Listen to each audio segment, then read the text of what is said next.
Hi hello dear friends எல்லாம் எப்படி இருக்கீங்க? நல்லா இருக்கீங்கன்னு நினைக்கிறேன். இன்னைக்கு ஒரு ஒரு முக்கியமான ஒரு தலைப்புல வந்திருக்கிறோம். நம்ம ஏன் வந்து பொதுவாகவே எவ்வளோ கடினமாக உழைச்சாலும் சரி, முயற்சி பண்ணாலும் சரி, சில விஷயங்கள் நம்ம தோத்துக்கிட்டே இருக்கோம் அப்படிங்கிறதுக்கான காரணம் எனக்கு ஆராய்ச்சி பார்த்துருக்கீங்களா? அதை பற்றி தான் டாபிக். நம்ம முடிஞ்ச வரைக்கும் என்ன பண்ணோம்னா ஒரு ஒரு வகையான குறிப்பிட்ட ஒரு வேகத்தில் இயங்கிக்கிட்டு தான் இருப்போம். ஆனால் வந்து நம்ம வெற்றி நோக்கி போகிற மாதிரி இருக்கும். ஆனால் ஜெயிக்கிறதுக்கு கொஞ்சம் பக்கமாக இருக்கும்போது என்ன பண்ணுவோம்? பின்வாங்கி வருவோம். ஏன்னா அந்த நேரத்தில் நமக்கு வந்து கான்ஃபிடன்ஸ் போயிடும். வெற்றி பெறுவதற்கு வாய்ப்பு இல்லாமல் போயிடும். இல்லை நெருங்கிட்டோம், அதை செஞ்சு முடிக்கும்போது அதில் தோல்வியை கண்டுபிடிச்சிட்டோம்னா, இல்லை தோல்வியை பார்த்துட்டோம்னா கட்டாயம் நமக்கு வந்து மனசுக்கு ஒரு மிகப்பெரிய ஏமாற்றம் வரும். அதன் மூலமாக பின்வாங்கி வரும். இதுவும் ஒரு காரணமாக இருக்கும். இது ஏன் தொடர்ந்து நடக்குது அப்படிங்கிறதுக்கான ஒரு ஒரு தகவலாக இந்த காணொலியில் நம்ம பார்க்கலாம். நம்பர் 1 என்ன பிரச்சனை பார்த்தா நம்மகிட்ட என்ன பிரச்சனை இருக்குனாக்கா, ஒரு தெளிவான இலக்கு இருக்காது. நம்ம வாழ்க்கையில் வந்து நம்ம எதுக்காக வந்திருக்கோம், என்ன செய்ய போகிறோம் அப்படிங்கிறதுக்கான ஒரு திட்டமும் வாழ்க்கையோட அந்த வளர்ச்சிக்கான ஒரு வழிமுறையும் நம்ம வந்து சரியாக வகுத்துக்கவே மாட்டோம். இப்போ நம்ம இருக்கிற அளவில் வந்து பார்த்தோம்னா என்ன மாதிரியான வாழ்க்கை தான் ரொம்ப சாதாரணமான வாழ்க்கை. எல்லா உலக வாழ்க்கையை எப்படி பயன்படுத்தணும், பிறந்தோம் வளர்ந்தோம், ஒரு காலகட்டத்தில் படித்தோம், ஒரு சாதாரணமாக ஏதோ ஒரு கை கட்டுற ஒரு வேலை கிடைச்சிச்சா, அந்த கிடைச்ச சம்பளத்தை வச்சுட்டு வாழ்க்கையை ஓட்ட முடியுமா அப்படிங்கிற சிந்தனைக்குள்ள போகிறவங்க நிறைய பேர். ஆனால் அதில் இருந்தும் சில பேர் என்ன பண்ணுவாங்கன்னா, எனக்கு இதுதான் இலக்கு, அந்த இலக்கில் நான் வந்து முன்னேறி ஜெயிக்கணும் அப்படின்ட்டு போகிறவங்க இருப்பாங்க. அப்படி போகிறவங்க அந்த இலக்கை சரியாக தேர்ந்தெடுத்தாங்களா, அந்த இலக்கில் வந்து அவங்க ஜெயிச்சாங்க அப்படிங்கிறது பார்த்தா ஒரு குறிப்பிட்ட சில ஆட்கள் மட்டுமே அதை வந்து ஜெயிச்சிருப்பாங்க. சிலர் மட்டும் அப்படியே தேங்கிட்டு இருப்பாங்க. அதை நம்ம ஒருத்தராக வைக்கலாம். அது ஏன் நடக்குது அப்படின்னு பார்த்தோம்னா, திட்டமிட்ட ஒரு இந்த குறிக்கோளை நம்ம அடையிறதுக்கு அது சரியாக நம்ம அந்த திட்டத்தை வகுத்தோமா அப்படிங்கிறத நம்ம ஒரு கேள்வி வச்சுக்கலாம். எப்படி அப்படின்னு பார்க்கும்போது, இப்போ நம்மளால் வந்து ஒரு குறிப்பிட்ட காலம் வரைக்கும் நம்மளுடைய போராட்டங்கள் எவ்வளோ காலத்துக்கு நம்ம மனசு ஏற்றுக்கும், நம்ம மனசு வந்து தொடர்ந்து அதுக்கு ஈடுபாடு கொடுக்குமா, அந்த ஈடுபாட்டை வளர்க்கறதுக்கு நம்ம என்ன பண்ண போகிறோம் அப்படிங்கிற அந்த வகையான யோசனைகள் வந்து உங்கள் மனசுல இருக்கான்னு பாருங்க. இப்போ வந்து சிம்பிளாக சொல்லணும்னா சிவில் சர்வீஸ் எக்ஸாமினேஷன், அதாவது ஐஏஎஸ் ஐபிஎஸ்லாம் எழுதுறாங்க இல்லையா, குறைஞ்சபட்சம் ஒரு வருஷத்துக்கான ப்ரிப்பரேஷன் இருக்கணும் உங்களுக்கு. அந்த ஒரு வருஷம் வந்து 1.5 வருஷத்துக்கான ப்ரிப்பரேஷன் இருந்தால் மட்டும்தான் அந்த ப்ரிலிமினரி எக்ஸாமே முதல்ல வந்து அட்டன் பண்ண முடியும். அதுக்கு அந்த 1 1.5 வருஷம் வந்து நம்ம என்ன பண்ண போகிறோம், வேலைக்கு போயிட்டே படிக்க போகிறோமா, இல்லை வீட்டில் இருந்தே படிக்க போகிறோமா, இல்லை கோச்சிங் சென்டர் போய் படிக்க போகிறோமா, இல்லை அந்த தேர்வு நமக்கு சரியானதாக இருக்குமா, இல்லை நமக்கு சூழ்நிலைக்கு ஏற்ற மாதிரி அது நம்மளால் வடிவமைச்சிக்க முடியுமா அப்படிங்கிற மாதிரியான திட்டங்களை வந்து வகுக்க வேண்டியது ரொம்ப அவசியமாக இருக்கும். ஆனால் அதெல்லாம் நம்ம ஃபெயிலியர் ஆகும். எப்படின்னாக்கா ரொம்ப சாதாரணமாக எடுத்துக்கும். சில தேர்வு இந்த ப்ரிலிம்ஸ் எக்ஸாம் அப்படிங்கிறது வந்து வேர்ல்டு லெவலில் வந்து வெரி டஃபஸ்ட் எக்ஸாமினேஷன் சொல்லுவாங்க. ஆனால் அதுக்கு நம்ம எடுக்க வேண்டிய கால நேரம் வந்து ரொம்ப அதிகமாக இருக்குது. ஒரு சிலர் ஆஸ்பிரண்ட்ஸ் என்ன சொல்லுவாங்கனாக்கா, ஒரு ஒரு நாளைக்கு 17 மணி 18 மணி நேரம் வந்து படிக்கிறதா சொல்லுவாங்க. அந்த முழுக்க அதிலே வந்து அந்த சிலபஸ் எடுத்து பார்த்தீங்கன்னா ஃபுல்லாக நிறைய லென்த்தாக இருக்கும். அது ஒவ்வொரு டாபிக்ஸ்லேயே இருக்குது, ஒவ்வொரு தலைப்புக்கிலேயே எவ்வளோ விரிவான இலக்கங்கள் படிக்கிறதுக்கு கிட்டத்தட்ட அந்த டைம் ஆகுதுன்னு சொல்லுவாங்க. அந்த பொறுமை நமக்கு வேணும். அந்த இலக்கு நோக்கி நம்ம போகிறோம். அது குறிப்பாக ஒரு எடுத்துக்காட்டு கூட சொல்கிறேன். இதே மாதிரி ஒவ்வொரு அதுக்கு அடுத்து இருக்கிற படிநிலைகள் இருக்கக்கூடிய எல்லா விதமான அரசு வேலை வாய்ப்புகளுக்கும் நம்ம என்ன பண்ணுவோம், முயற்சி பண்ணிட்டு தான் இருப்போம். அந்த முயற்சிகளுக்கு சரியான இலக்கு நம்ம நிர்ணயிச்சு அது கால நேரம் போட்டு நம்ம படிக்க ஆரம்பிச்சோம் அப்படின்னு சொல்லி பார்த்தோம்னா கண்டிப்பாக அந்த இடத்துல மிஸ் பண்ணுவோம். சரி, இதெல்லாம் எப்படி வந்து நம்மளால முடியாமல் போகுது அப்படிங்கிறதுக்கு முதல்ல சரியான இலக்கை தேர்ந்தெடுத்தமாங்கிறது ஒரு கேள்வி இருக்கு. ரெண்டாவது, இலக்குக்கான அறிவு தேடல். அந்த அறிவு தேடல் அப்படிங்கிறது லாட் ஆஃப் சோர்ஸ் ஃபுல்லாக நமக்கு தெரிஞ்சு இப்போ ஒரு டிபார்ட்மெண்ட் தேர்ந்தெடுக்கும், அந்த முழுக்க அந்த ஒரு டிபார்ட்மெண்ட் மட்டும் தான் நீங்கள் கான்சன்ட்ரேஷன் பண்ணணும். எல்லா வகையிலும் நீங்கள் தேடி பார்த்துருந்தீங்க கட்டாயம் வளர்ந்து முடியவே முடியாது. அந்த இலக்கு தேர்ந்தெடுக்கிறதுக்கு நீங்கள் சரியான அறிவு பயன்படுத்திங்களா, அந்த இலக்கு அந்த துறையை சார்ந்த அறிவு நீங்கள் வந்து பெற்றிருக்கிறீங்களா அப்படிங்கிறத உறுதி பண்ணணும். அதை நீங்கள் சரியாக செஞ்சுக்க மாட்டீங்க ஒன்று.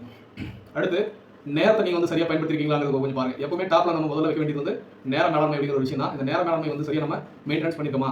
ஒரு நாளைக்கு வந்து 24 மணி நேரம் சொன்னால் அதிகபட்சமாக ஒரு நாளைக்கு 8 மணி நேரம் தூங்கணும்னு சொல்லுவாங்க. சில பேர் வந்து 6 மணி நேரம் தூங்கினா போதும்னு சொல்லுவாங்க. அந்த குறிப்பிட்ட நேரம் தாண்டி மீதி நேரங்கள்லாம் வந்து அந்த துறைக்கான வேலைகளுக்கு போட்டு அந்த உழைப்பை போட்டு இருக்கிறதா சொல்லுவாங்க. நீங்கள் வந்து எந்த மாதிரியான நேர மேலாண்மை வந்து ஃபாலோ பண்ணுறீங்க, எப்படி செய்றீங்க அப்படிங்கிறத கண்டிப்பாக கோட்டை இருப்பீங்க. சரியான ஒரு உயரத்துக்கு கொண்டு போகக்கூடியது என்னவா இருக்குனாக்கா செல்ஃப் டிசிப்ளினாக தான் இருக்கும். அதாவது தன் சுய ஒழுக்கம் அப்படின்னு சொல்லி, அந்த சுய ஒழுக்கம் அப்படிங்கிறது என்னன்னாக்கா, தன்னை வந்து கரெக்டாக காலையில் எந்திரிக்கிற நேரத்தில் வந்து சாயந்தரம் தூங்க போகிற நேரம் வரைக்கும் நம்ம எவ்வளோ கரெக்டாக இருக்கணும் அப்படிங்கிறது நேர மேலாண்மையை ஃபாலோ பண்ணிட்டு நம்ம எப்படி செயல்படுறோம் அப்படிங்கிறத வச்சு சொல்லக்கூடியது தான் அந்த செல்ஃப் டிசிப்ளின்றது. அதையும் கண்டிப்பாக நம்ம தவறான வழியில் தான் கொண்டு போயிருப்போம், சரியாக ஃபாலோ பண்ணிக்க மாட்டோம்.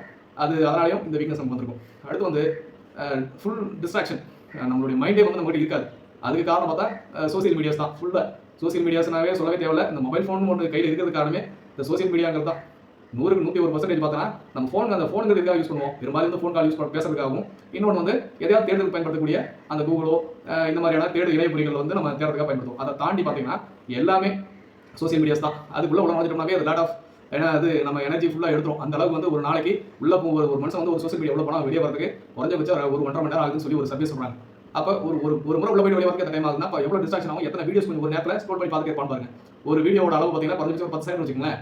இந்த 1.5 மணி நேரத்தில் எத்தனை வீடியோஸ் பார்த்துருப்பாங்க, அத்தனை வீடியோக்குள்ள அவங்களுடைய மூளை இருக்கக்கூடிய அந்த சிந்தனைகள் வந்து எத்தனை வீடியோஸ் பார்த்ததுக்கான அலைன்மெண்ட்ஸ் பண்ணியிருக்கோம், அது எத்தனை முறை மாறி இருக்கும், எத்தனை விதமான யோசனைகள் உற்பத்தி பண்ணியிருக்கோம், அது எல்லாத்தையுமே கெப்பாசிட்டி பண்ணிருக்குமா, எல்லாத்தையுமே வந்து டிஸ்ட்ராக்ட் அது வந்து மனசில் வச்சிருக்குமா, ஏற்றிருக்குமா, இல்லை டிஸ்ட்ராக்ட் ஆகிருக்குமா அப்படிங்கிறத கொஞ்சம் யோசிச்சு பாருங்க. நம்மளை முக்கியமாக முழுக்க இன்னைக்கு காலகட்டத்தில் நம்ம கற்றுட்டு இருக்குது சோசியல் மீடியாஸ். இந்த டிஸ்ட்ராக்ஷன் ஆஃப் இப்போ பெஸ்ட் லெவல். அதை பெஸ்ட்னு சொல்கிறது எப்படி சொல்கிறேன்னா, அதுதான் நம்மளுக்கு கிடைக்குது அப்படிங்கிறத நான் சொல்ல வரது அப்படி சொல்கிறேன். ஓகே, இதெல்லாம் தான் ரொம்ப முக்கியமான ஒரு காரணங்களாக இருக்குது. சரி, அடுத்து இதெல்லாம் எப்படி சரி பண்ணுறது அப்படிங்கிற ஒரு வகையில் நம்ம பார்க்கலாம். இதில் நீங்கள் வந்து முதல்ல மாற்ற வேண்டியது உங்களுடைய நேர மேலாண்மை கரெக்டாக முன்னே கொண்டு வரணும். ஏன் அப்படி அதை சொல்கிறேன்னாக்கா, நீங்கள் எந்திரிக்கிறது ஆரம்பிக்கிறது வந்து முதல்ல நீங்கள் பார்க்க போகிற டைம், அந்த செல்ஃபோனை எடுத்து பார்த்தீங்கன்னா முதல்ல என்ன டைம் ஆயிருக்குது அப்படிங்கிறத முதல்ல பார்க்க முடியும். அப்போ நீங்கள் ஒரு நாளைக்கு வந்து நேரத்தை சரியாக திட்டப்படணும். அதுக்கு ஒரு டைம் டேபிள் நீங்கள் போடணும். எப்படி போடணும்னாக்கா, காலையில் நீங்கள் உதாரணத்துக்கு ஒரு 4 to 5 மணிக்குள்ள இறங்கி வச்சுக்கோங்க. அந்த நேரத்தில் நீங்கள் எழுந்திரிச்ச உடனே உங்களுக்கு ஒரு சோம்பேறித்தனம், ஒரு டயர்ட்னஸ் இருக்கும். முடிஞ்ச வரைக்கும் அந்த நேரத்தில் எழுந்திரிச்ச உடனே முதல் வேலை என்ன செய்றீங்கன்னாக்கா, பெட்டை விட்டு எழுந்திருங்க. எழுந்திரிச்ச உடனே அந்த பெட்ஷீட் அதெல்லாமே போட்டு மடிச்சு வச்சிட்டீங்கன்னாவே உங்களுக்கு அந்த தூக்கத்துக்கான எண்ணம் கொஞ்சம் வெளியே போயிடும். அதுக்கப்புறம் பார்த்தீங்கன்னா, நீங்கள் போன உடனே ஃபர்ஸ்ட் ப்ரெஸ்ஸிங் பண்ணிடுங்க. ப்ரெஸ் பண்ணிட்டீங்கன்னா உங்களுடைய ஃப்ரெஷ்னஸ் கொஞ்சம் என்ஹான்ஸ் பண்ண மாதிரி கொஞ்சம் உங்களுக்கு வந்து எனர்ஜெட்டிக்காக இருக்கிற மாதிரி ஃபீல் பண்ண வைக்கும். உடனே ஒரு டம்ளரோ இல்லை ஒரு 200லேருந்து 200 ml தண்ணி குடிச்சிட்டிங்கனாவே உங்களுடைய அந்த நாள் ஃப்ரெஷ்ஷாக ஸ்டார்ட் ஆயிடுச்சுன்னு அர்த்தம். அப்படி ஆகும்போது நீங்கள் முடிஞ்ச வரைக்கும் அந்த நேரத்தில் என்ன பண்ணுறீங்கன்னா, ஃபோனை கொஞ்சம் அவாய்ட் பண்ணிடுங்க. ஒரு குறிப்பிட்ட நேரம் வந்து உங்களுக்கு ஃபோனை கையில் இல்லாமல் இருக்கிறது உங்களுடைய மன அமைதியையும் ஒரு சிறந்த கூர்நோக்கு பார்வையும் முன்படுத்துகிற அவசியம் இருக்கும். இந்த நேரத்தில் பார்த்தீங்கன்னா, அந்த நேரத்தில் எழுந்திரிச்ச உடனே என்ன பண்ணுங்க, சின்னதாக ஒரு வார்ம் அப் பண்ணுங்க. வார்ம் அப் பண்ணிட்டு ஒரு 1/2 hour இல்லை 45 minutes வார்ம் அப் பண்ணிட்டு லைட்டாக ஒரு சின்ன தியானத்துக்கு போங்க. தியானங்கிறது என்னன்னாக்கா, உங்களோட மனசை ஒருநிலைப்படுத்துறதுக்கான ஒரு பயிற்சி முறை தான். இந்த நேரத்தில் நீங்கள் மூச்சு பயிற்சி செஞ்சாலும் ஒரு சிறந்தது தான். இந்த நேரத்தில் பார்த்தீங்கன்னா, காலையில் நேரம் பார்த்தீங்கன்னா ஒரு 3 மணிலேருந்து காலையில் 5 வரைக்கும் ஒரு பிரம்ம முகூர்த்த நேரம்னு சொல்லுவாங்க. அந்த நேரத்தில் பார்த்தீங்கன்னாக்கா, அது ஆன்மீக ரீதியாக அப்படி சொன்னாலும் சயின்ஸ் ரீதியாக நம்ம பார்ப்போமே. இந்த நேரத்தில் ஓசோன் வந்து அளவுக்கு அதிகமான ஆக்சிஜன் கலந்துருக்கிற ஒரு படம் தான் ஓசோன். அந்த ஓசோன் வந்து இந்த நேரத்தில் கீழ் நோக்கி பூமி வந்து கீழ் நோக்கி கொஞ்சம் வந்திருக்கும். அது பூமியோட ஒரு சின்ன பெரிய கனெக்ஷன் இருக்கும். மின்காந்த அலைகள் வந்து உருவாகக்கூடிய இந்த நேரமும் இதுதான். இந்த காலையில் 3 மணி வந்து காலையில் விடிஞ்சு வர 7 வரைக்கும் பார்த்தீங்கன்னா, சூரியனோட ஒளிக்கதிரும் இந்த ஓசோனும் சேரும்போது பார்த்தீங்கன்னா ஒரு விதமான மின்காந்த அலையை வந்து உற்பத்தி பண்ணணும்னு சொல்லி ஒரு சயின்ஸ் ரீதியாக ஒரு கருத்து இருக்கு. இந்த கருத்து அடிப்படை பார்த்தீங்கன்னா, உங்களுடைய ஃப்ரெஷ்னஸை கொண்டு வரதுக்கு இது ஒரு சரியான நேரமாக இருக்கும். இந்த நேரத்தில் நீங்கள் வந்து சின்ன வார்ம் அப், மெடிடேஷன் மீன்ஸ் அந்த மூச்சு பயிற்சி அல்லது யோகா இல்லை தியானம், இது ஏதோ ஒன்று காலையில் முடிஞ்ச வரைக்கும் ஒரு சின்ன வார்ம் அப் பண்ணிட்டு காலையிலேயே ஸ்டார்ட் பண்ணலாம். இந்த நேரத்தில் பார்த்தீங்கன்னாக்கா, இந்த காலை நேரத்துலேருந்து ஆரம்பிக்கிற எப்படி நீங்கள் ஸ்டார்ட் பண்ணுறீங்களோ அப்படி தான் வந்து அந்த நாள் இருக்க போகுது அப்படிங்கிறது எழுதப்படாத விதி. கரெக்டாக நீங்கள் ஃப்ரெஷ்ஷாக ஸ்டார்ட் பண்ணுறீங்க அப்படின்னா கண்டிப்பாக அந்த நாள் முழுக்க நீங்கள் புத்துணர்ச்சியோட தான் இருப்பீங்க. அது எந்த மாற்றத்தில் இல்லை. நீங்கள் உதாரணத்துக்கு நீங்கள் வழக்கமாக ஒரு 7 மணிக்கு எந்திரிக்கிறீங்களா இருந்தீங்கன்னா ஒரே ஒரு நாளைக்கு என்ன பண்ணுங்க, ஒரு சேஞ்சுக்காக ஒரு காலையில் ஒரு 5:30க்கு எந்திரிக்கிறதுக்கு ட்ரை பண்ணுங்க. அன்றைக்கு நாள் எப்படி எடுத்து பாருங்க. ரொம்ப ஒரு புத்துணர்ச்சியோடையும் ஒரு ஹாப்பினஸும் இருக்கிறதா உங்களுக்கு நல்லா ஃபீல் பண்ண முடியும். அதனால சொல்கிறேன், நீங்கள் அந்த நேரத்தை வந்து நீங்கள் ஃபாலோ பண்ண ஆரம்பிச்சிங்கன்னா சரியா இருக்கும். இந்த காலை மெடிடேஷன் முடிஞ்சிட்டு காலையில் என்ன பண்ணீங்க, முடிஞ்ச வரைக்கும் இந்த ஃபோன்ஸ் எல்லாம் டிஸ்ட்ராக்ஷன் இல்லாமல் இருக்கிறதுக்காக அதெல்லாம் தூரம் தூக்கி வச்சுட்டு நீங்கள் கொஞ்சம் காலாரம் அப்படியே வெளியே நடந்து போங்க. ஒரு கொஞ்சம் தூரம் நடந்து போயிட்டு வந்து என்ன பண்ணுங்கனாக்கா, சூரிய உதயத்தை உங்களால் முடிஞ்ச நேரில் பார்க்க முடிஞ்சா பாருங்க. இந்த காலை நேரத்தில் வந்து சூரியன் வெளியே அப்படியே மெதுவாக எழுந்த சூரியன் வெளியே வரும்போது வரக்கூடிய அந்த ஒளிக்கதிரில் மின்காந்த அலைகள் ரொம்ப அளவு அதிகமாக இருக்கும். அது கண்ணு பார்வைக்கு ரொம்ப தேவைப்படதாகவும் இருக்கும். உடலுக்கும் அந்த வைட்டமின் டி அப்படி கிடைக்கிறதுக்கு இன்னும் அந்த வசதியான ஒரு நேரமாக அந்த காலை சூரிய உதயமாக இருக்கும். அதை நீங்கள் பார்க்கறதால மனசும் ஒருநிலைப்படுறதுக்கு அதிகபட்ச வாய்ப்பு இருக்குது. உங்களுடைய பார்வைக்கும் அதிகபட்ச ஒளித்திறன் கிடைக்கிறது வாய்ப்பு இருக்குது. இதுவும் சயின்ஸ் ரீதியாக சொல்லப்பட ஒரு விஷயம் தான். இப்போ இந்த நேரத்தை நீங்கள் ஃபாலோ பண்ணுறது ஓகே. இப்போ நம்ம வந்து ஒரு நாள் ஒரு டைம் எப்படி ஃபாலோ பண்ணணும். இப்போ ஓகே, காலையில் எழுந்திரிச்சு வந்து இப்போ விஷயம் பண்ணோமா, அதுக்கப்புறம் நம்ம என்ன பண்ணணும், ஏதாவது ஒரு ஃப்ரெஷ்ஷாக ஏதாவது ஒரு நீங்கள் படிக்கக்கூடியவராக இருந்தால் எந்த சப்ஜெக்டாவது ஒரு சும்மா ஒரு ரீகால் பண்ணி பாருங்க. ஏதாவது நேற்று நடந்ததோ நேற்று படுக்கிறதுக்கு முன்னாடி கொஞ்சம் விஷயம் எப்படி பண்ணால் படிச்சிருக்கோம் இல்லையா, படிச்சதை என்ன பண்ணணும், லைட்டாக ரீகால் பண்ணி தான் எடுத்து நீங்கள் திரும்ப ஒரு ஷார்ட் நோட்ஸில் எழுதி வச்சிருந்தீங்கன்னா அதை எடுத்து பாருங்க. கட்டாயம் உங்களுக்கு இந்த நேரத்தில் ரொம்ப அபரிதமாக புரிய வரும். அப்புறம் இன்னொன்று பார்த்தீங்கன்னாக்கா, இது தொடர்ந்து பார்த்தீங்கன்னா ஒரு மாணவனுக்கு வந்து ஒரு சப்ஜெக்ட்டில் முழுக்க எவ்வளோ நேரம் கான்சன்ட்ரேஷன் பண்ண முடியும்னாக்கா 40-45 நிமிஷம். இந்த நிமிஷத்தை தான் ஃபாலோ பண்ணி ஸ்கூலில் கூட என்ன பண்ணுவாங்க, நமக்கு பீரியட்ஸ் ஆஃப் டைம் வச்சிருப்பாங்க. இந்த டைம் தான் இன்னைக்கு வரைக்கும் பயன்படுத்துறாங்க, எப்போ பயன்படுத்துறாங்க. ஏன்னா இது வந்து நிரூபிக்கப்பட்ட உண்மையாக இருக்கிறதுனால இது இருக்குது. நம்மளும் அதே மாதிரி என்ன பண்ணணும், காலையில் இருந்து அந்த நேரத்தை வடிவமைக்கிறது 40-45 நிமிஷமா நம்ம வடிவமைக்கணும். சீக்கிரம் நம்ம எந்திரிக்கிறோம்னாக்கா எந்திரிச்சு வந்து பல் விளக்கிட்டு ஒரு முடிஞ்ச வரைக்கும் காஃபி கீழே விட்டுருங்க, தண்ணி குடிங்க, கொஞ்சம் சில்லுன்னு ஆரோக்கியமான வாட்டர் குடிங்க, குடிச்சிட்டு வார்ம் அப் பண்ணுங்க, எக்ஸசைஸ் பண்ணுங்க. எக்ஸசைஸ் கூட ஒரு 40 நிமிஷம் பண்ணிங்கன்னா ரொம்ப பெட்டராக இருக்கும். அது முடிச்ச உடனே ஜாலியாக வெளியே காலையில் இருந்து நடந்து வந்துட்டு சூரிய வெளிச்சத்தை நேரடியாக பாருங்க. அதுக்கு பார்வைக்கும் மனசை வந்து ஒருநிலைப்படுத்துறது வசதியாக இருக்கும். அது முடிச்ச உடனே உங்கள் சப்ஜெக்ட் எடுத்து ஏதாவது படிக்கிறதுக்கு பாருங்க. படிச்சு முடிச்ச உடனே இன்னும் இதுக்கு முன்னாடி ஒரு விஷயம் சொல்ல வந்துட்டேன், நீங்கள் குளிக்கிறதுங்கிறது விடிஞ்ச பின்னாடி குளிக்கிறத விட விடியறதுக்கு முன்னாடி குளிக்கிற குளியல் ரொம்ப சிறந்தது அப்படின்னு சொல்லி நம்ம பண்டைய தமிழ்நாட்டு முறைகள்லாம் ஒன்றா இருக்குது. முடிஞ்ச வரைக்கும் ஒரு 5 to 5:30 நீங்கள் குளிச்சிட்டிங்கன்னா உங்கள் உடம்பு ஃப்ரெஷ்ஷாக இருக்கும். அந்த காலையில் அந்த சூரிய வெளிச்சத்தில் வாங்கக்கூடிய அந்த மின்காந்த அலையில் ஊடுருவி போய் அது எந்த கழிவுகளும் இல்லாமல் உடலில் வந்து தங்கி அது நல்ல எனர்ஜி கொடுக்கறதுக்கு இன்னும் வசதியாக ஒன்றா இருக்கும். அப்படிங்கிறது மாற்ற முடியாத ஒரு கருத்து. இது ஆரம்ப காலத்தில் நம்ம தமிழர்கள் பயன்படுத்தி வந்த ஒரு முறை தான். இதை நான் கொஞ்சம் முன்னாடியே சொல்லியிருக்கணும். ஓகே, இப்போ அது முடிச்ச உடனே நீங்கள் என்ன பண்ணலாம்னாக்கா, சப்ஜெக்ட் படிக்கிறீங்க. உங்களுடைய இலக்கு ஒரு வேலை ஐஏஎஸ் இருக்குது, இல்லை ஒரு டாக்டராக இருக்க போகுது, ஒரு இன்ஜினியர் இருக்குது, இல்லை வந்து வேறு ஏதாவது துறைகள் நோக்கி இருக்க போகுது அப்படின்னாக்கா அதில் கொடுத்துருக்க சிலபஸுக்கு நீங்கள் ஒவ்வொரு பகுதியாக பிரிச்சுக்கிட்டு நீங்கள் அதில் முழுக்க எடுத்துக்கணும். ஒரு டாபிக் எடுக்கிறீங்கன்னா அதை விரிவாக படிங்க. விரிவாக படிச்சதில் எவ்வளோ நோட்ஸ் எடுக்க முடியுதோ சிம்பிள் நோட்ஸ் எடுத்துட்டு அதுக்கு எடுத்துக்காட்டுகளோட நீங்கள் மெர்ஜ் பண்ணி பார்க்கணும். எடுத்துக்காட்டுகளோட சேர்த்து அதை படிக்கும்போது இன்னும் உங்களுக்கு தெளிவாக இருக்கும். இப்போ நடக்கிற அந்த கரண்ட் அஃபேர்ஸ்னு சொல்லுவோம், நாட்டு நடப்புகளோட இணைச்சி நீங்கள் படிக்கும்போது இன்னும் தெளிவாக இருக்கும். இந்த நேரத்தில் என்ன பண்ணக்கூடாது, இல்லை எனக்கு மொபைல் இருந்தால் தான் இது வந்து சூப்பராக இருக்கும், மொபைல்ஸ் நான் பார்த்தா தான் எனக்கு அது தெரியும் அப்படின்னு தேவையில்லை. நீங்கள் வந்து முடிஞ்ச வரைக்கும் இந்த நேரத்தில் என்ன பண்ணுங்க, மொபைல்ஸே பார்க்கணும் அவசியம் இல்லை. நீங்கள் வந்து ஒரு குறிப்பிட்ட தொலைவில் வந்து நீங்கள் ஒரு நல்ல நூலகத்தோட கான்டாக்ட் வச்சுக்கிறது ரொம்ப நல்லது. நேரடியாக நீங்கள் எனக்கு நூலகத்துக்கே போயிட்டு நீங்கள் அங்கே போய் பல புக்ஸை நீங்கள் வந்து ரெஃபர் பண்ணும்போது அந்த அறிவே வேறு லெவலில் இருக்கும். எப்பவுமே புத்தகத்தை எடுத்து வாசிக்கும் போது பார்த்தீங்கன்னாக்கா உங்களுடைய நினைவலைகள் வந்து அதுக்கேற்ற மாதிரி யோசிக்க ஆரம்பிக்கும். அந்த புத்தகத்தில் இருக்கக்கூடிய வார்த்தைகள் வந்து உங்களுடைய கற்பனை அதிகபட்சம் தூண்டும். உங்களுடைய அந்த பிரெயினோட ஆக்டிவிட்டிஸ் இன்னும் டெவலப் பண்ணும். இதனால் வந்து உங்களுக்கு படிக்கிறதா சரி இருக்கட்டும், இல்லை அது நோட்ஸ் எடுக்கிறதா இருக்கட்டும், ரொம்ப வேகமாக வந்து உங்களுடைய மூளைக்கு போய் சேர்ந்து அது வந்து நல்லாவே பிரெயின் வந்து சேவ் ஆகும். எப்படி ஒரு விஷயம் இருக்குது. அதனால் நீங்கள் வந்து லைப்ரரியை தேடி போகிறது ரொம்ப பெட்டராக இருக்கும். அதுக்கப்புறம் பார்த்தீங்கன்னாக்கா அது செல்ஃப் டிசிப்ளின் சொல்லுவோம். செல்ஃப் டிசிப்ளின்னா இப்போ நான் சொல்லிட்டு வரதான், காலையில் அதிகாலையில் எழுந்திரிக்கிறது, காலையிலேருந்து என்னென்ன வேலைகளை செஞ்சுருக்கீங்க எல்லா வேலையும் செஞ்சு முடிச்சுட்டு இப்போ நீங்கள் படிக்கிற வரைக்கும் வரணும். நேரத்துக்கு டைம் சாப்பிடுங்க. முடிஞ்ச வரைக்கும் நம்மளுடைய ஆரம்ப காலத்தில் சாப்பாடுங்கிறது எந்த லெவலில் இருக்குனாக்கா 6 to 7 சாப்பிட்டு முடிக்கிறது வந்து சிறந்த சாப்பாட்டு நேரம்னு சொல்லி ஒரு அளவு இருக்குது. அதே போல் மதியம் வந்து 12 to 1-1.5 கிலோ சாப்பிட்றது 2வது ஒழுங்கான ஒரு சாப்பாட்டு முறை. அதே போல் சாயந்தரம் வந்து ஈவினிங் இருட்டுறதுக்கு முன்னாடி சாப்பிடணும் அப்படிங்கிறது தான் பண்டைய முறை. இதில் வந்து பார்த்தீங்கன்னா சாயந்தரம் ஈவினிங் வந்து 5 to 6 நீங்கள் வந்து அந்த உணவு நேரத்தை முடிச்சுட்டு அதுக்கப்புறம் நீங்கள் ஃப்ரீயாக தூங்குறதுக்கு கொஞ்சம் டைம் எடுக்கும்.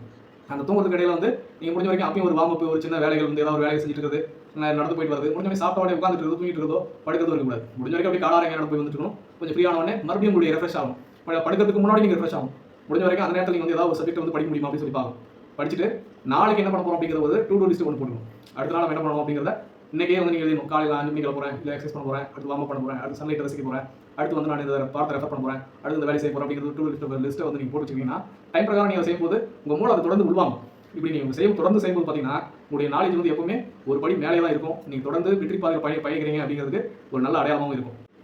முடிஞ்ச வரைக்கும் பார்த்தீங்கன்னா மொபைல் ஃபோன்ஸ், மானிட்டர்ஸ், இந்த திரைகள்லாம் வந்து அதிகமாக நீங்கள் பார்க்காம இருக்கிறது ரொம்ப நல்லது நான் சொல்கிறேன். ஏன்னு பார்த்தீங்கன்னாக்கா உங்களுடைய கண் பார்வை எவ்வளோ டிஸ்ட்ராக்ஷன் ஆகுதோ, எவ்வளோ வந்து ஸ்ட்ரெயின் ஆகுதோ அந்த அளவுக்கு உங்களுடைய மூளை வந்து, ஏன்னா உங்களுக்கு நேரடி தொடர்பு வந்து பக்கத்தில் இருக்கக்கூடியது வந்து கண்ணுக்கும் மூளைக்கும் ரொம்ப நெருக்கமான ரெஃபரன்ஸ்லாம் ரொம்ப சீக்கிரமாகவே என்ன பண்ணும், மெசேஜ் வந்து என்ன பண்ணும், அனுப்பிடும். அதனால ரொம்ப ஸ்ட்ரெஸ் ஆகி ஒரு கட்டத்துக்கு பார்த்தீங்கன்னா உங்களுக்கு தெரியும், கண் எரிச்சலாவோ கண் வலியாவோ இல்லை தலைவலிக்கிற மாதிரி தெரியும். அது வந்து உங்களுடைய மூளை என்ன சொல்றதுன்னா நீங்கள் அளவுக்கு அதிகமான நேரத்தை வந்து அதிகபட்சமான ப்ளூ ரேஸ் வந்து நீங்கள் உருவாகிட்டு இருக்கீங்க, அதிகபட்சமான வெளிச்சத்தை வந்து கண்ணுக்கு கொடுத்துருக்கீங்க அப்படின்னு சொல்லி காட்டுறது தான். அதனால மொபைல்ஸ் நீங்கள் எவ்வளோ பார்க்கறத குறைக்க முடியுமோ அவ்வளோ நீங்கள் நல்லது. அதனால நீங்கள் முடிஞ்ச வரைக்கும் எந்த ஒரு ரெஃபரன்ஸ் இருந்தாலும் நோட்ஸ் எடுத்துங்க, புக்ஸில் வச்சுக்கோங்க, ஒரு சின்ன துண்டு சீட்டில் கூட எழுதிட்டு அதை அப்பப்போ திரும்ப பார்க்கும்போது நீங்கள் படிச்சது எல்லாமே ஞாபகம் வச்சு முடியும். அப்படி செய்யலாம்.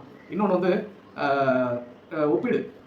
நம்ம வந்து ஒருத்தரை பார்த்துட்டு அவங்க எவ்வளோ சீக்கிரமே ஜெயிச்சிட்டாங்க, ஒரு நல்ல ஃபார்முக்கு போயிட்டாங்க அப்படின் போது நம்மளால முடியலன்ற ஒரு தாழ்வு மனப்பான்மை. நான் உங்களுக்கு சொல்கிறேன், எல்லாருமே வந்து எல்லாருடைய மூளை கிட்டத்தட்ட 1.4 கிராம் அப்படின்னு சொல்லி சொன்னாலும் அறிவுகள் வந்து அவங்க உள்வாங்கிட்டு வந்து வெவ்வேறு. ஒவ்வொருத்தருக்கும் தனித்தனி திறமைகள் இருக்கும், ஒவ்வொருத்தருக்கும் தனித்தனியான அந்த ஸ்கில்ஸ், ஆக்டிவிட்டிஸ் எல்லாமே இருக்கும். நீங்கள் ஒவ்வொருத்தருக்கும் ஒரு தனித்திறமையில அவங்க கிட்ட இருக்கிற விஷயம் கிட்ட இருக்காது, உங்க விஷயம் கிட்ட இருக்காது. ஸோ நீங்கள் வந்து தனித்திறமை படைத்தவர் தான் அப்படிங்கிற விஷயத்தை நீங்கள் மறந்துடாதீங்க. உங்களால் வந்து இந்த வழியிலே தான் போகணும் அப்படிங்கிற ஒரு ரூட்டை நீங்கள் எடுக்கிறத விட்டு வேற ஒரு வழியில் ரூட் எடுக்கலாம். ஸோ உங்களுக்கு வந்து ரொம்ப விரிவாக படிச்சா தான் புரியும் அப்படின்னா விரிவாக படிங்க. இல்லை ஷார்ட்டாக என்ன பண்ண முடியும், ஷார்ட்டாக தான் படிச்சு எல்லாம் வர முடியும்னா ஷார்ட்டாக பண்ணுங்க. உங்களால் எந்த வழிமுறைகள் வந்து உங்களால் பண்ண முடியும், இல்லை கதை வழியாக கேட்க முடியும், கதையாக மாதிரி வந்து ஃபார்ம் பண்ணி அதை டிஸ்கஸ் பண்ணி ஒரு கோராக கொண்டு போகும்போது என்னால் வந்து புரிஞ்சிக்க முடியும் அப்படின்னா அதையும் பண்ணுங்க. உங்களுக்கு என்ன வழிமுறை ஈஸியாக வருதோ அந்த வழியில் நீங்கள் போனீங்கன்னா ஈஸியாக பண்ண முடியும். நீங்கள் தனித்திறமை படைத்தவர்கள் தான், நீங்களும் ஜெயிக்க போகிறவங்க தான். வெற்றி உங்களுக்காக வெயிட் பண்ணிட்டு இருக்குன்னு அர்த்தம். இந்த நேரத்தில் வந்து வெற்றி தோல்வி அப்படிங்கிறது வந்து வேறு கலன்னு சொல்லுவாங்க. இதே போல தான் இது ஸ்டடீஸ்லையும் பொருந்தும். நம்ம என்ன பண்ணணும்னா ஓயாமல் படிக்கிறது தான் ஒரே வழி. நம்ம முடிஞ்ச வரைக்கும் எப்படி எவ்வளோ தகவல்கள் வந்து நம்மளால் சேகரிக்க முடியுமோ அவ்வளோ தகவல்கள் வந்து நம்ம மனசுக்குள்ள சேகரிக்கிறது நம்மளுடைய வெற்றிக்கு ஒரு பாதையாக இருக்கும். அறிவாளியாகவும் இருக்கணும், புத்திசாலியாகவும் இருக்கணும்னாக்கா நீங்கள் நிறைய படிச்சுக்கணும், நிறைய தெரிஞ்சுக்கணும், நிறைய விஷயங்களை கவனிச்சுக்கணும், நிறைய நீங்கள் பேசுறதை விட நிறைய கேட்கணும், நிறைய கூர்ந்து கவனிக்கும் போது தான் உங்களுடைய நாலேஜ் டெவலப் ஆகும். ஸோ நீங்கள் நிறைய பேசும்போது அது டிஸ்ட்ராக்ட் தான், அதுவும் ஒரு வகையான டிஸ்ட்ராக்ஷன் தான்.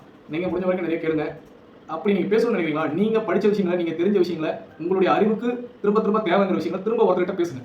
நீங்கள் படித்த விஷயத்தை பேசும்போது உங்களுடைய மனசில் வந்து மூளையில் ரொம்ப தெளிவாக ஸ்டோரேஜ் ஆகும். இது வந்து இன்னொரு வழிமுறை. நம்ம தொடர்ந்து வெற்றி பெறதுக்கு இது நமக்கு கண்டிப்பாக உதவியாக இருக்கும். ஒழுக்கம் விழுப்பம் தரலாம், ஒழுக்கம் உயிரினும் ஓம்பப்படும் சொல்லி வள்ளுவர் பொருள் இருக்கும். அந்த பொருள் அடிப்படையில் பார்த்தீங்கன்னாக்கா நீங்கள் எவ்வளோ ஒழுக்கமாக இருக்கீங்களோ அது வந்து உயிரை விட உயர்வானது, ஏன் அந்த உலகத்தோட உயர்வானதுன்னு சொல்லி சொல்லுவாங்க. இப்போ ஆரம்ப காலகட்டங்கள் வந்து ஜெயிச்சிருக்கிற நிறைய தலைவர்களாக இருக்கட்டும், உலக சாதனையாளர்களாக இருக்கட்டும், அவங்களை வந்து விட்டு வச்சு பார்க்கலாம். அவங்க வந்து ஒரு இன்ட்ரோவர்ட்டாக இருப்பாங்க, பெரும்பாலும் யாருக்கையும் வந்து சேர மாட்டாங்க, பேச மாட்டாங்க. ஆனால் அவங்களுடைய டைம் ரொட்டீன் வந்து கரெக்டாக இருக்கும். காலையிலேருந்து எந்திரிச்சு அவங்க நைட்டு தூங்க போகிற வரைக்கும் பார்த்தீங்கன்னா அவங்க ஒரு கால இடைவெளியில் நேரத்தை வகுத்து இந்த நேரத்தில் செய்யணும்னு சொல்லி கரெக்டாக திட்டமிட்டிருப்பாங்க. அந்த திட்டத்தோட அடிப்படையில் தான் செயல்பட்டுருப்பாங்க. இது ஒரு முக்கியமான ஒரு சுய ஒழுக்கம். அந்த சுய ஒழுக்கத்தோட அடிப்படையில் அவங்க போனவங்க எல்லாருமே ஒரு பிரம்மாண்ட உச்சத்தை தொட்டிருக்காங்க. அந்த உயரத்தை தொடர்றதுக்கு உங்களுக்கும் நேரம் நெருங்கி வந்துட்டு இருக்குதுங்கிறத இந்த காணொலி வழியாக தெரிவிச்சுக்கிறேன். முடிஞ்ச வரைக்கும் நீங்கள் யாரும் என்ன பண்ணாதீங்க, சோர்ந்து போயிடாதீங்கன்ற சொல்லுவாங்க. நான் வெற்றி கட்டாயமாக எல்லாருக்குமே இருக்குது, எல்லாருக்குமே காத்துட்டு இருக்குது. நீங்கள் அதை நோக்கி போகிறதுல வேகம் காட்டுறீங்களா, நிதானம் காட்டுறீங்களா அப்படிங்கிறது தான் முக்கியம். ஒரு படத்தில் நான் ஒரு படத்தில் ஒன்று பார்த்தேன். என்னன்னாக்கா வேகம் விவேகம் நிதானம் அப்படிங்கிற ஒரு வார்த்தையை பயன்படுத்தியிருப்பாங்க. வேகமாக இருக்கணும், ஒரு கற்றுக்கிற விஷயத்தில் எவ்வளோ வேகமாக இருக்க முடியுமோ அவ்வளோ வேகமாக கற்றுக்கணும். ஒரு புக்ஸை படிக்கணும்னாக்கா ரொம்ப வேகமாக படிக்கணும், அதே வேகமாக படிக்கணும், விவேகமாக படிக்கணும். அதை வந்து புரிஞ்சுக்கிறது தான் வேகங்கிறது. எவ்வளோ வேகமாக படிக்கிறது இல்லாமல் எவ்வளோ வேகமாக புரிஞ்சுக்கிறதுக்கு ஏற்ற மாதிரி நம்மளவே சொன்னேன். நீங்கள் ஒன்று கம்பேர் பண்ணி படிக்கும்போது ரொம்ப ஈஸியாக புரியும், நீங்கள் வந்து தெளிவாக அதை புரிஞ்சுக்கலாம். இன்னும் நிதானம், அந்த விஷயங்களுக்குள்ள என்ன சொல்லியிருக்காங்கிறது நிதானம். நிதானமாக நீ ஒரு விஷயத்தை அதை படிச்சுட்ட புரிஞ்சுக்கிட்ட செயல்படுத்த போகிறீங்க, நிதானமாக செயல்படுத்த போகிறீங்கன்னா கண்டிப்பாக வெற்றி வரப்போகுது. இதை தான் நம்ம விவேகானந்தர் வந்து ஒரு கொல்கத்தாவில் ஒரு லைப்ரரி போகிறாரு. அந்த லைப்ரரியில் போயிட்டு ஒரு புக்கை ஒன்று தேடுறாரு. அந்த லைப்ரரியில் போய் கேட்குறாரு, அந்த புக்கு வந்து கிடைக்கல. அவர் என்ன சொல்கிறாருனாக்கா, ஐயா நான் வந்து இந்த புக்கை வாங்கி வைக்கிறேன், நீங்கள் அடுத்த முறை வந்து வாங்கிக்கன்னு சொல்லி விவேகானந்தர் சொல்கிறாங்க. விவேகானந்தர் வந்து சரி ஓகே நான் அடுத்த முறை வரேன் அப்படின்ட்டு ஒரு 2 நாள் கழிச்சு மறுபடியும் போகிறாரு. அந்த புக்கில் லைப்ரரி என்ன பண்ணுறாருன்னா, அந்த புக்கை ஓடி வந்து விவேகானந்தர் கொடுக்குறாரு. கொடுத்த உடனே என்ன பண்ணுறாருனாக்கா, விவேகானந்தர் வந்து அவருக்கு ஒரே சந்தோஷம். விவேகானந்தர் கேட்ட புக்கை நம்ம எப்படியும் வாங்கி ரெடி பண்ணி கொடுத்துருங்க அப்படிங்கிறது ஒரு சந்தோஷம். விவேகானந்தர் என்ன பண்ணுறாருன்னா, ஒரு ஜஸ்ட் ஒரு ½ hour போயிட்டு என்ன பண்ணுறாருன்னா, அந்த பெரிய புக்காக இருக்குது அப்படியே மெதுவாக திருப்பி திருப்பி பார்த்துட்டு அவ்வளோதான் முடிச்சு சொல்லிட்டு அவர்கிட்ட திருப்பி படிச்சுட்டு கிளம்புறதுக்கு தயாராக. அப்போது அந்த லைப்ரரிக்கு பெரிய அதிர்ச்சி. என்னடா இதுக்காக 2 நாள் போராடி அதை ஆராய்ஞ்சு இந்த புக்கை நம்ம கொண்டு வந்து கொடுத்துருக்கோம். ஆனால் இவர் என்ன பண்ணுறாரு, ஒரே ஒரு 1/4 மணி நேரம் கூட சரியாக நம்ம பார்க்கல, அப்படியே புக்கை என்னமோ திருப்பி தூக்கி கொடுத்துட்டு போகிறாரு அப்படிங்கிற ஒரு சங்கட கஷ்டம். ஆனால் அந்த சங்கடத்தை வந்து என்ன பண்ணுறாருனாக்கா ஒரு கேள்வியாகவே கேட்டுறாரு விவேகானந்தர் ஐயாட்ட. அப்போ கேட்கும்போது என்ன சொல்கிறாங்க, என்ன சாமி எல்லாம் முடிச்சிட்டீங்களா, அதுக்குள்ளே நீங்கள் புக்கு உங்களுக்காக நான் கஷ்டப்பட்டு புக்கு வாங்கி வச்சேன், நீங்கள் எவ்வளோ ஈஸியாக வந்து நீங்கள் போட்டு கொடுத்துட்டு போயிட்டீங்க அப்படின்னு சொல்லி கேட்கும்போது, இல்லையா நான் படிச்சிருக்கேன் அப்படிங்கிறார் விவேகானந்தர். படிச்சிங்களா, இவ்வளோ பெரிய புக்கை எப்படி வசிக்க படிக்க முடியும் அப்படின்னு சொல்லுவார். கேட்கும்போது விவேகானந்தர் சொல்கிறார், சிலர் வந்து புக்கை வரி பை வரியாக அந்த வரி ஒன் பை அந்த வரியில் வந்து படிப்பாங்க, சிலர் வந்து அந்த பேராகிராஃபாக அந்த பத்தியாக படிப்பாங்க, சிலர் என்ன பண்ணுவாங்கன்னா ஒரு பக்கமாக படிப்பாங்க, சிலர் அந்த புத்தகமாகவே படிப்பாங்க.